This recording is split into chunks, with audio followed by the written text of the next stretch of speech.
Allez, salut tout le monde et bienvenue pour cette nouvelle Starship Update, l'émission qui vous résume toutes les nouvelles en provenance de Boca Chica pour ne rien manquer du développement du Starship. Alors pour cet épisode, on s'attaque aujourd'hui aux actus du site de production pour faire le point ensemble sur l'impressionnante restructuration en cours à la Starbase, en commençant par prendre des nouvelles du chantier de l'énorme usine à Starship, la fameuse Star Factory.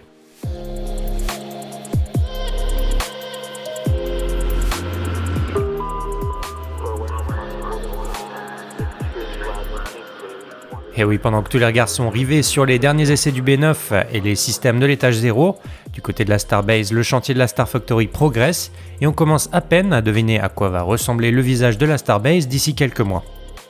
Vu du sol, l'usine à Starship grignote peu à peu du terrain pour se rapprocher de l'autoroute 4 qui relie les bâtiments d'assemblage au site de lancement de Boca Chica.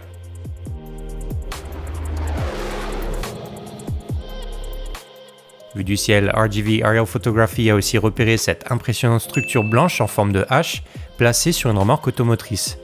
Pendant leur dernier live YouTube, l'équipe de Mauricio parle d'une possible première pièce de l'énorme presse hydraulique qui devrait bientôt être installée dans la fosse creusée sur le chantier de la Star Factory en avril dernier.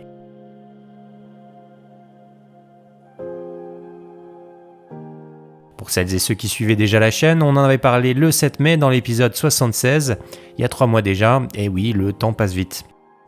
Dans la nuit de samedi à dimanche, Anthony Gomez du Rocket Ranch a aussi pris ces images d'une livraison plutôt intrigante.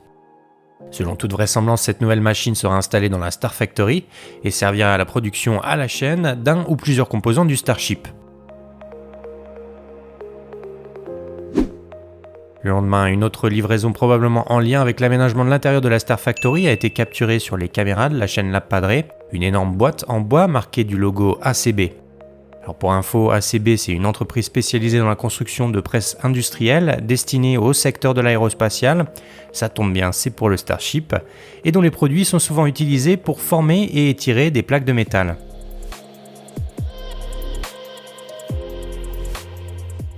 Voilà, qui semble donc confirmer les hypothèses émises par la communauté au sujet de ces mystérieuses livraisons observées dernièrement autour du chantier de la Star Factory.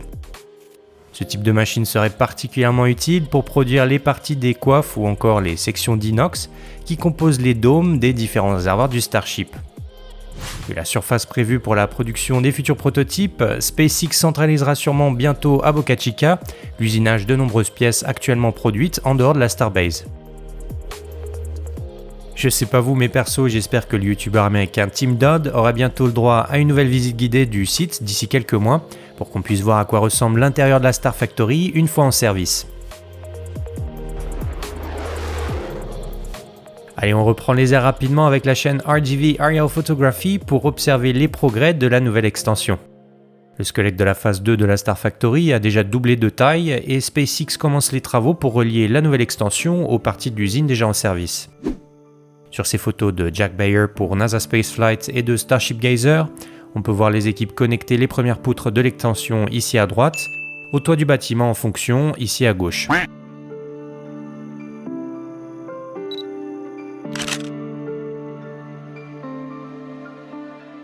Si c'est pas déjà fait, SpaceX devrait démanteler très prochainement la section de mur visible ici en rouge pour relier les deux sections de l'usine entre elles.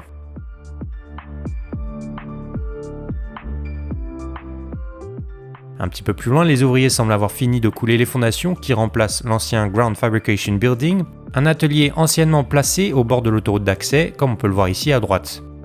Pour rappel, les pièces du bâtiment ont été démontées pour construire la Star Factory, avant d'être remontées un petit peu plus loin sur le site de Sanchez, l'atelier à ciel ouvert où SpaceX semble bricoler de nouveaux supports de transport.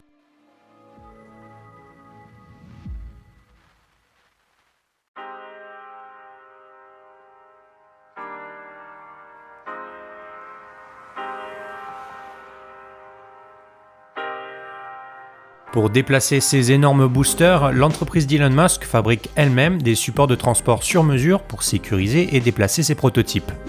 Sur le design actuel, les supports sont équipés de 20 taquets, équipés eux-mêmes d'un petit vérin hydraulique. Pour maintenir le premier étage solidement en place, ces taquets viennent saisir la jupe du prototype, à l'endroit même où repose normalement le booster sur les 20 supports de la table de lancement. Si je vous parle de tout ça, c'est que depuis quelques semaines, de mystérieuses structures circulaires ont fait leur apparition sur le site de Sanchez. L'une blanche visible ici et l'autre noire visible ici. Le 9 août dernier, Kevin Randolph a pris ses photos des ouvriers en train de mettre en place les différentes pièces de la structure noire.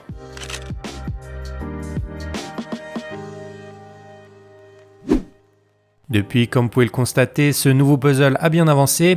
Vous me direz ce que vous en pensez en commentaire, mais son architecture rappelle étrangement celle des supports de transport des boosters, et les 20 ouvertures visibles sur cette photo de Starship Gazer semblent parfaites pour y glisser le système de taquet dont on parlait un petit peu plus tôt. Sur YouTube, Zach Golden évoque quant à lui un possible support pour y effectuer les tests des turbopompes et les mises à feu statiques des boosters Super Heavy.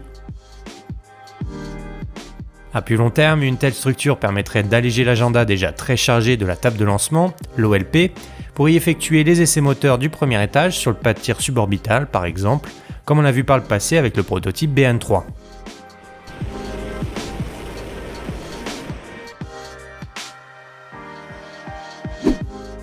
Du côté des structures blanches, là encore, le mystère semble complet ou presque. Sur internet, la communauté parle d'un potentiel stand pour faciliter l'installation des moteurs des boosters Super Heavy. Comme pour la structure noire, des ouvertures pourraient accueillir un système de taquet pour sécuriser les prototypes de premier étage. Seule différence, il y en a cette fois-ci 10 contre 20 pour la structure noire. Selon Zach Golden, encore lui, les ouvertures les plus larges pourraient permettre aux ouvriers de facilement accéder et travailler autour des 33 moteurs du booster.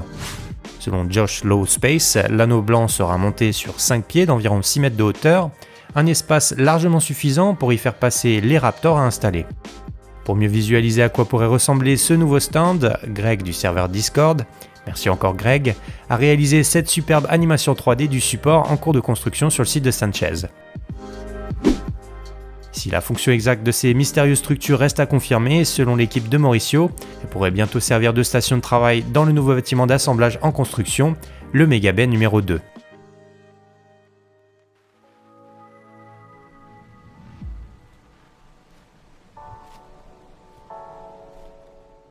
Allez, vous l'aurez compris, on passe maintenant aux actualités du chantier du Mega Bay 2, le nouveau bâtiment d'assemblage toujours en cours de construction sur le site de la Starbase. Pendant que les équipes du site de production continuent leur travail d'équilibriste, un petit peu plus bas, de nouvelles sections de grues ont été livrées mardi 8 août. Dans la foulée, la flèche de l'immense grue LR11000 a été abaissée dans la cour centrale du site de production.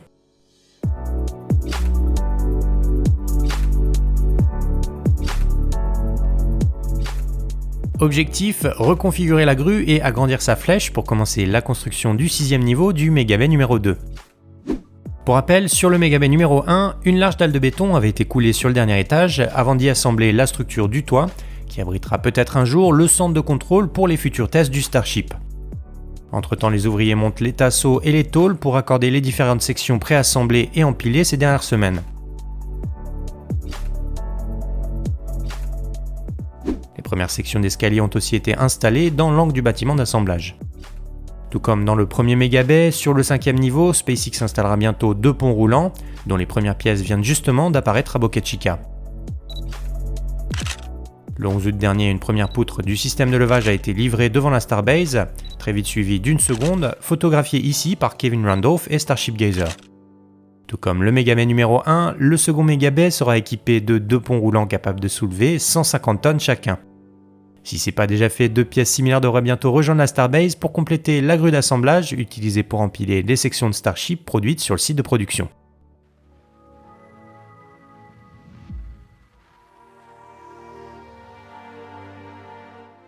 Et oui, j'en parlais en intro, SpaceX vient donc de commencer une impressionnante phase de restructuration de son site de production. J'avoue que d'habitude c'est pas ma section favorite à traiter, mais ces derniers jours on a vraiment eu un paquet de nouvelles excitantes pour l'avenir du projet.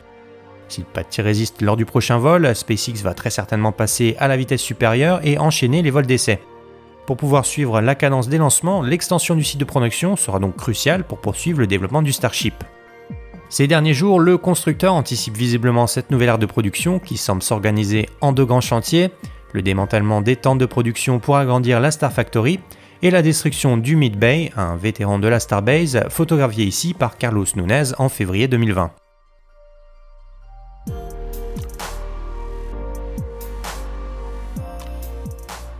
Comme d'habitude, SpaceX ne perd pas de temps et le 16 août dernier, une partie de la tente numéro 2 a été détruite sous les objectifs de la chaîne Lab Padre. Comme l'avait pressenti Zach Golden sur Twitter, les tentes ont été préalablement vidées de toutes leurs installations avant d'entamer leur démantèlement.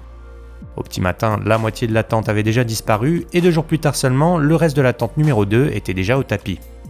Selon l'équipe de RGV Aerial Photography, la tente numéro 1 serait la prochaine sur la liste et SpaceX devra ensuite refaire la dalle de béton du site pour installer les conduites électriques et préparer les fondations des futures phases d'extension de la Star Factory.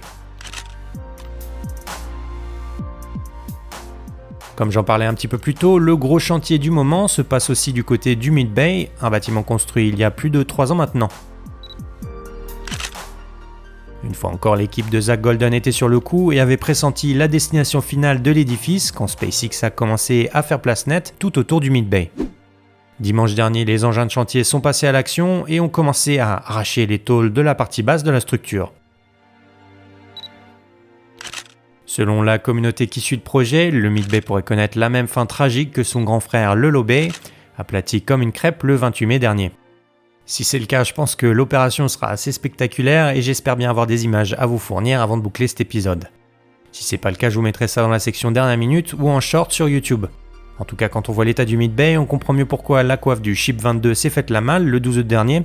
Vous allez le voir, ce mystérieux prototype a beaucoup fait parler de lui sur ses réseaux et semble être le premier pas d'un long parcours de recherche et de développement qui nous mènera un jour, en tout cas on l'espère, à l'atterrissage d'un Starship à la surface de la Lune.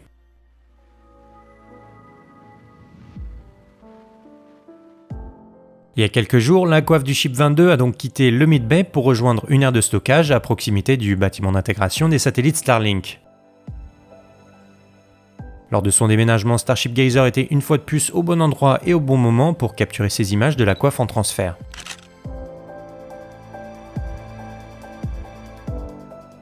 Comme vous pouvez le voir, pendant son séjour dans le Mid-Bay, le nez anciennement attribué au S-22 a visiblement été équipé de nombreux boîtiers électriques pour être transformé en prototype dédié à la mise au point d'un HLS, le futur atterrisseur lunaire du programme Artemis. En effet, sur cette autre photo de Starship Gazer, on distingue clairement les 3 initiales Human Landing System inscrites sur l'un des boîtiers électriques.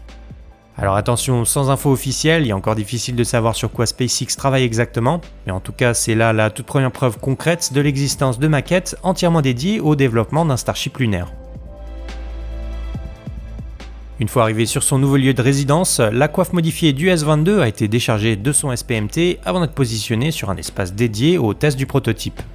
Sur cette photo aérienne, on constate en effet qu'un escalier a été construit pour pouvoir accéder facilement à l'intérieur de la coiffe. Une ouverture a été découpée dans le nez de l'appareil avant d'être refermée par une toile équipée d'une fermeture éclair.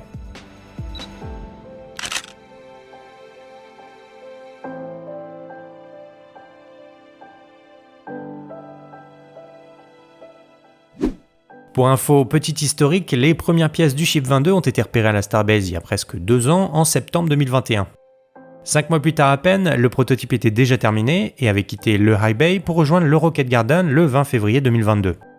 Un an après sa sortie d'usine, SpaceX a finalement débuté le démantèlement du prototype S-22 le 10 janvier 2023, avant de garder sa coiffe pour la recycler en une sorte de maquette HLS.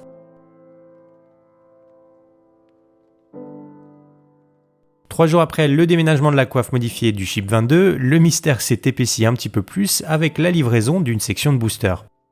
Quelques jours plus tôt, SpaceX a en effet découpé le réservoir d'appoint de la section de poussée attribuée au booster B15. La section de réservoir est visiblement en lien avec la maquette HLS et porte d'ailleurs l'inscription Property of Crew Starship, ou en français partie du Starship habitable. Bon, moi j'écris Céline, le header tank du B15 est toujours parqué à côté de la coiffe modifiée du S-22. Comme souvent, il est trop tôt pour comprendre ce qui se trame vraiment sur le site de production, mais comme d'habitude, je vous tiendrai au courant dès qu'on aura des nouvelles. En tout cas, voilà qui annonce de bien belles choses pour les mois et les années à venir, et personnellement, je suis assez curieux de voir combien de temps mettra SpaceX avant de dévoiler son premier prototype habitable au grand public. Dans le prochain épisode, je vous emmènerai d'abord du côté du Rocket Garden pour faire le point ensemble sur l'assemblage des derniers prototypes. On verra aussi l'arrivée de nouveaux moteurs à la Starbase et les images spectaculaires des derniers tests effectués sur le centre de McGregor. Enfin, comme promis, on analysera aussi l'extension du booster B9 avec encore une fois de superbes images publiées par SpaceX. Je vous donne donc rendez-vous très vite sur la chaîne pour une nouvelle vidéo. Si ce n'est pas déjà fait, n'hésitez pas à vous abonner. Quant à moi, je vous souhaite à toutes et à tous une excellente fin de semaine. Prenez bien soin de vous. Ciao.